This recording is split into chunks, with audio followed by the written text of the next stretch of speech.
Abot kaya ang kuryente, abot langit. Tinanggal nila ako sa Committee on Energy. So sa mga nagtatanong po about dun sa pinangako ni Senator Marcoleta na deduction of electric bill, so yan po ang sagot dun sa mga basher na sinasabing hindi naman daw tinupad ang kanyang pangako. So paano nga po mangyayari yon kung may humahad lang? Dahil ang gusto po nila ay puro pakabig. Ayaw po nila na sila ay hindi makikinabang.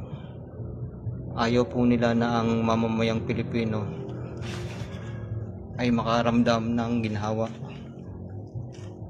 So ganyan po kabaluktot ang sistema dito sa Pilipinas.